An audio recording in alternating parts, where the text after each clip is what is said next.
I can tell you one thing. That day,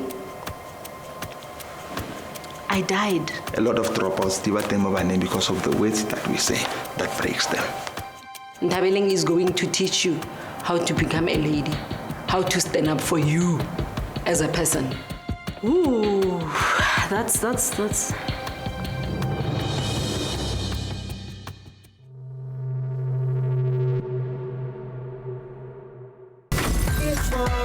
Each one, got to teach one.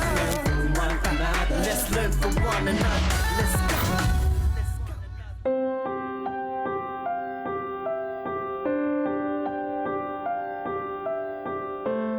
My name is Tebogo Kekana. I am a 35-year-old military journalist. Ke goletse ko Hammanskraal at a place called Lepingville, Majaneng. Playing on the dusty roads ta kwa Hammanskraal, re dlala bo legusha, re dlala bo diketo. It was where we forged and formed true relations and friendships. So it was quite a humble beginning, and humble in a sense that we knew that there should be better. We knew that there would be better, but at the moment, that is what we were dealing with, and we loved that. Because I grew up with my grandparents, the challenge that I came across as a child was always wanting to healthily compete with my cousins academically. They knew number one. They knew that. My grandma would always be on some ruta babang, ruta di cousin twa gago, o ba rute go bala, o ba bontshe gore o khona yang, because I'm the child who was always surrounded by books. I'm the child who was hungry for knowledge. And I knew that with a good vocabulary, there's a chance that I will be able to be eloquent. There's a chance that somebody would spot me up and say, there's something different about this one.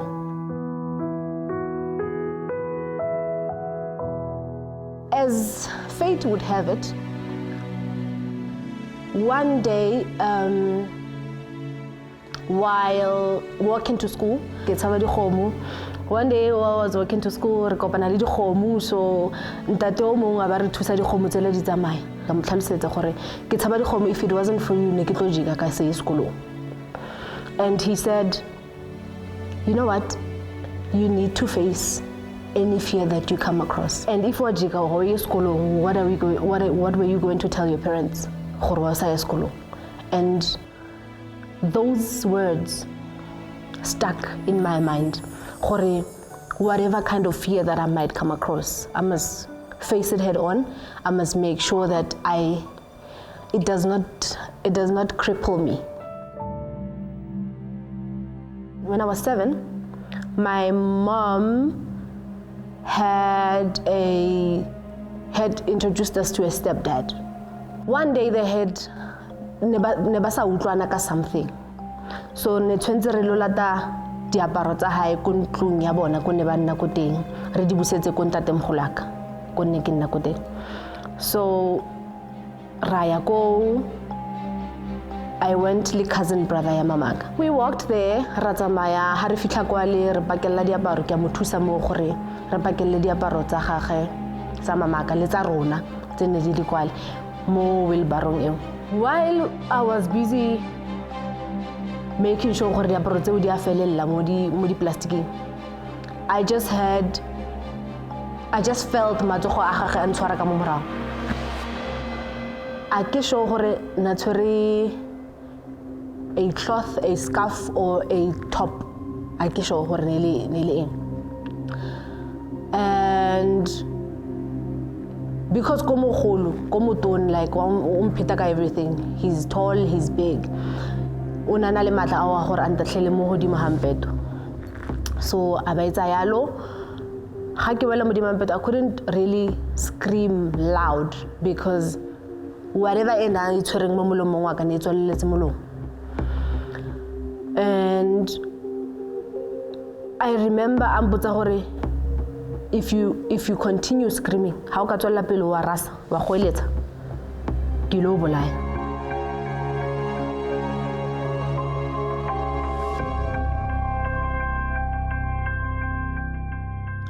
I can't sure what was going on through my mind at that particular moment, but I know that I was shocked, ne ke tshogile, ne ke maketse, ne ke sa itse gore o etsahalang. And he raped me. Wow. Can I take a moment? Men,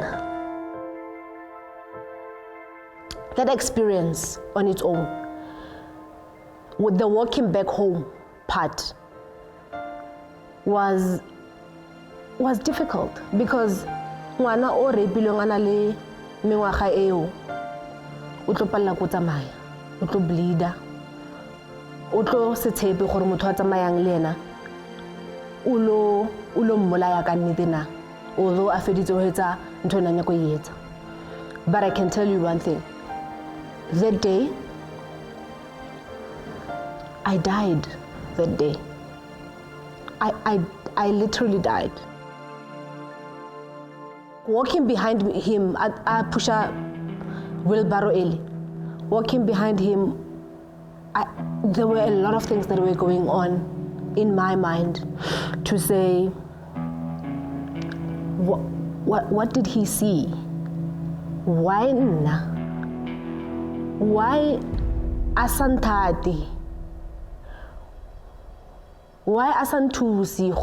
I mean, I'm a bleeder, he can see that.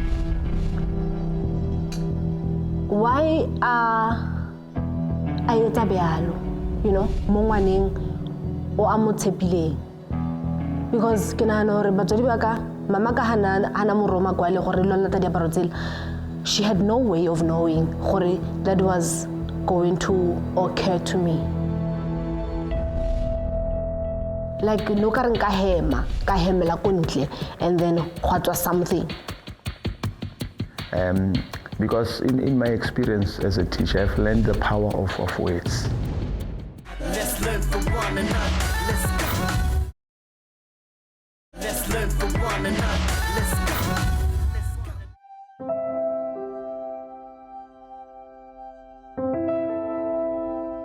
My grandma, kokwaka o bone gore gona le madi a omeletseng mo diropeng tsaka. A botsisa gore nampitsa Ntebo ho etsahalang? I said, Malume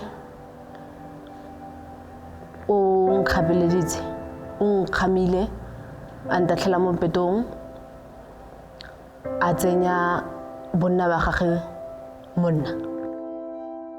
I could see her face freezing. Seeing her face freezing made me realize that what this guy did was wrong.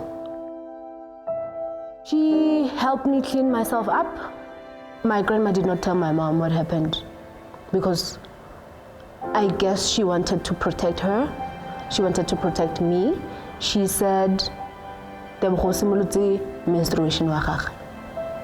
That's what she said to my mom.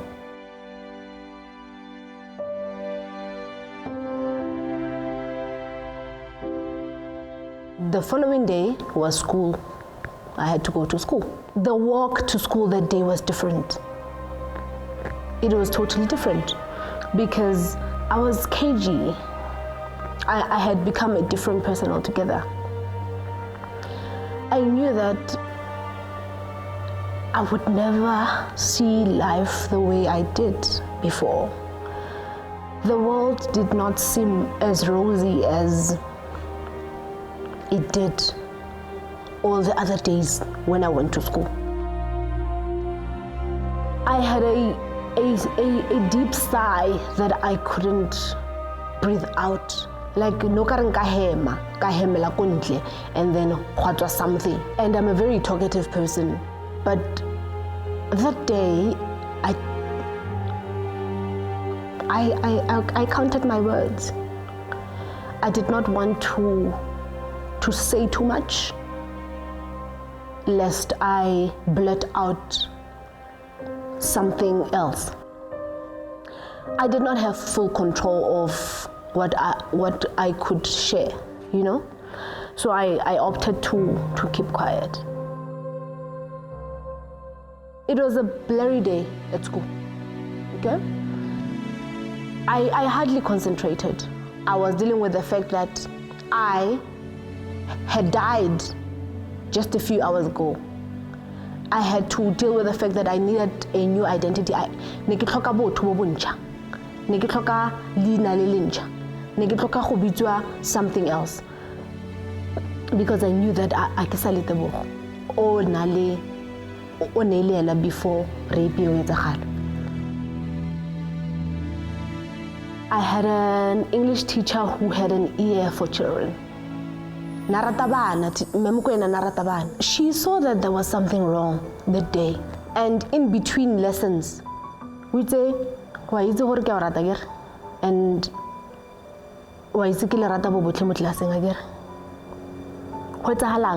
today. It made me feel safe. So I explained to her what happened, although I did not go into too much detail. I just said, maluma ka wentse ntwe nngwe e mmakaditseng maobane. I ke kgone concentrate, like I ke teng mo tlelaseng ke feel okare ke yo. Ke feel okare ke a floata. I understood her, this woman umpa sebetsa. She's giving me a weapon because she left a pen and a paper there to say, how le ready? How se ready ka nna wa ya gae wa bo ngwaletse. When I took that pen, I knew that I wanted to take everything that is in my head and my heart and my body at that particular moment and put it on the paper. I think that was the first time I learned about the therapy that is hidden in the art of writing. I think I knew and understood that I could not fail that year. Because at the back of my mind, the one conviction that I had was that I needed to work hard so that I can get the hell out of that place. I think I was in grade 4 when I was called into the principal's office. Principal, you need to check mo mmerekong wa barutabana hore ana ba dira tiro e tshwanetseng na. It was one of those occasions mo ke kreileng dibuka tsa bana ke di checka. Then attention ya ka ya ganella mo bukeng shi e motseng sentle sekone coverileng sentle ka di marks tse phatsimang. So she came in go tsena mostranyana o monyane fela, very shy looking with a smile. You know, that innocent smile, yeah. And then I started talking to her, and then Loma for those words of encouragement. I be committed, I very hard. Because in my experience as a teacher, I've learned the power of words, especially with education. Words can either make or break a person. So I think, much as Nelo Omonyane, but I think the things that I said to her in the office, and not only myself but the teachers as well, I think and then whatever she was going through, which we didn't know back then, I think those words were able to carry her through. Before I left that office, look, ke batla start a debate team mo sekolo. And I would really love to see you there.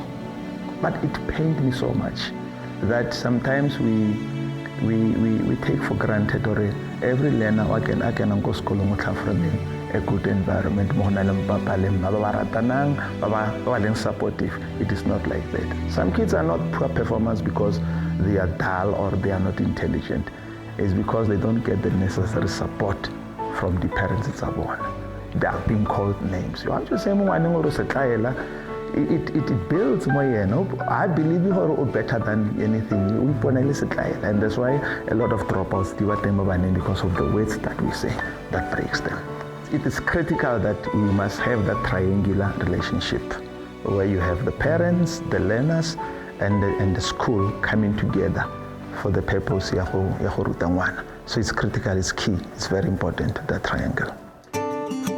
Grade 12, that's when I won the debate competition in a sponsored BMW. They asked me, so what do you want to do after matric? I want to go study journalism. And BMW said, we're putting a stamp on it. You are going to Germany to go study journalism there, if that's what you want. And upon doors and doors and doors and doors and doors closing, It killed you inside, that I can tell. Let's learn from one another. Let's go. Let's learn from one another. Let's go.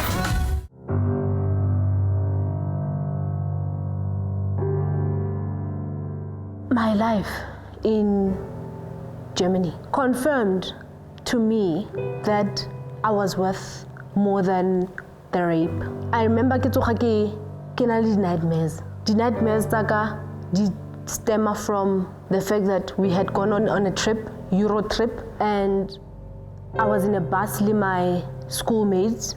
One of them was drunk and had sort of came in front of my face, came to my face. Just him coming that close to me sparked what I had shelved for those many years. I didn't sleep that evening. I had nightmares. When I woke up, I told my host mom that I could not sleep. I'm not going to school today because of what happened yesterday. And I had to sit and explain to her, I once was raped. And that guy coming onto my face like that reminded me that he wanted to take power like my uncle had. So that would be the start of going to therapy then, because they also did not know how to tackle that. Therapy helps. Therapy makes you peel through the layers. Once you peel off that brown skin ya onion and then ukonubona the layer tse di ka mogare, that's when you understand a human being. A human being has many layers within them. And that's what I found out go therapy. You might think you ran away from Hammanskraal, but in actual fact, I yearned to you. So I had to confront those issues. I had to make peace with those issues, to say, by the way, these things will always haunt me whenever I'm in the presence of men, or whenever I'm confronted with a situation where I feel as though I've lost personal power. They went through the journey with me, and not once did they question the authenticity of my story. Not once did they question the emotions, that the baggage that came with how my life panned out.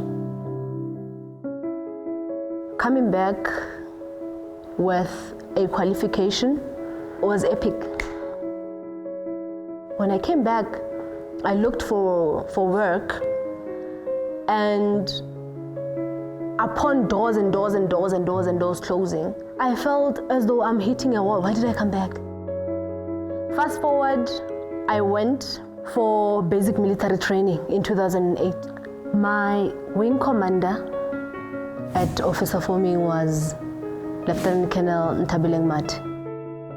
Then I showed Deborah who is Ntabileng. Ntabileng is that lady that you met when you came back from basic military training, the lady that you were smiling with. We went with her to the events, but here is the different side of Ntabileng. Ntabileng is going to teach you how to become a lady, how to stand up for you as a person. I remember it was the last fitness test for basic military training. When the whistle blew, I was the first to run out, meaning I had space and more tempo than most ladies who were with us on course. But I fell, and I remember seeing a guy passing by. So instead of me tending to the to the hurt hands, to the bleeding knees. It told me that there they go again. Men, this is what they do. When you are at your lowest, that's when they want to run off and just leave you there. Not today, not this time, never. I stood up. I wanted to make sure that I will be still number one. And that is exactly what I did. I was reminded of that day when that uncle of mine killed me. I saw that guy who was outrunning me as my uncle who wanted to outrun my life. And he actually did. I wanted to wear a different badge. I wanted a badge of victory this time. I wanted to be counted among those who fell, but they immediately stood up and made something out of their lives. She mentioned something about rape. Then I said, you know what, Tebo, it killed you inside, that I can tell. Because when you talk about it, I can see tears in your eyes. And Tebo transformed, man, from that young lady that I met in 2008. Yo, goosebumps. That lady showed me the other side of her. The worst thing that can happen to any young girl or any woman is to give your perpetrator the latitude to think that he has defeated you, to think that you are finished because of what he did. You need to stand up and rub it in his face or his ugly face to say, look, I'm he that liveth. I'm the one who was dead, was once dead before, but I'm alive forevermore, and I'm going to make sure that I achieve my dream. So that's the story of Tebogo that really, you know, I get some goosebumps when I talk about this young girl. And I wish every young girl can be, you know, like Tebogo. The love of language that I have, ke rata puo to a point where ke bone gore e re ke ngwale buka. E re ke ngwale buka just to document this 35 years that I have packaged lest I forget anything. E re ke ngwale buka e leng gore e tla bua le bana ba basetsana. E ba rute gore ha o tshwenyegile mo moeng tshwanetse o etseng. E bua le bana ba basimane e ba bolelle gore banyana a se playground ya lona, a se mo practiceang bonna ba hao mo teng, a se mo ikutlwang matla mo teng, a se mo ileng gore o tshwanetse o ikapeletse mo teng. You can't force yourself onto anyone.